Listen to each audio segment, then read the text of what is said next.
Today we are here with Rod Ryan, licensee of the Freitas Ryan Property Consultants. Rod and his dynamic protege, Miguel de Freitas, created the company in July 2007. Since then, their stellar business reputations have built Freitas Ryan from the ground up, with 5 offices in Perth and 1 in Melbourne. With over 45 years' experience in both sales and management, we thought Rod could share some wisdom and advice with us. Thank you for sparing some of your valuable time today to have a bit of a chat. Can I first ask you what your view is on the current housing market? Yeah, well, first of all, thanks for giving me the opportunity to say a few words about the old real estate market, because it is a pretty difficult time at the moment and a pretty interesting time. The market here in Perth is obviously different from what it is in other parts of the country, and I think a lot of that's because of the changes that we're seeing happen in the mining industry. At the moment, there is supposedly lots and lots and lots of houses on the market right throughout Perth. That is just simply not the case. There's a lot of people holding back from selling their properties, and the reason why that is because they believe they can't get their price.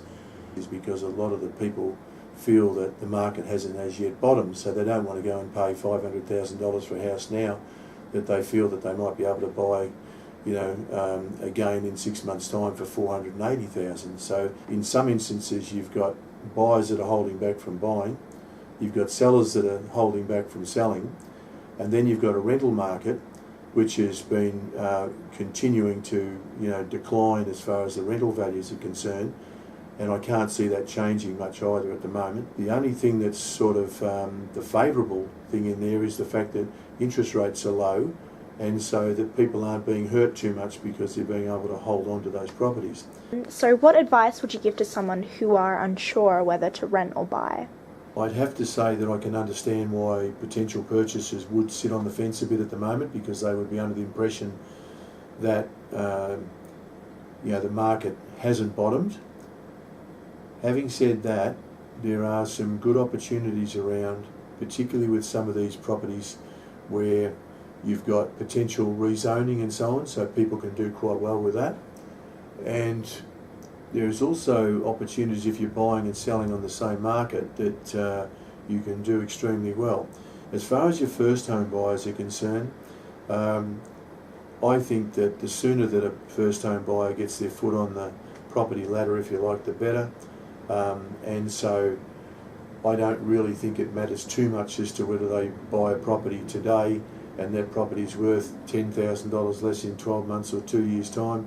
I think the big scary part is the fact that the property could be worth considerably more. So the sooner that they get on their foot onto that ladder, the better.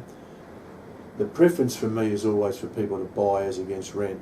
But what you've got to understand is the fact that a lot of people don't really get the opportunity to have the choice. They've got family commitments and work commitments and things. By the time they've paid for everything associated with the family and school and children and the whole lot, there's not a lot left over to save for deposit. So for those particular people, the earliest that they could possibly get a deposit together and put their foot on the property ladder is best. There's a lot of first home buyers today who feel that there's no rush, that the market's fairly stable, and that maybe they're better off to put their money into other things other than just property.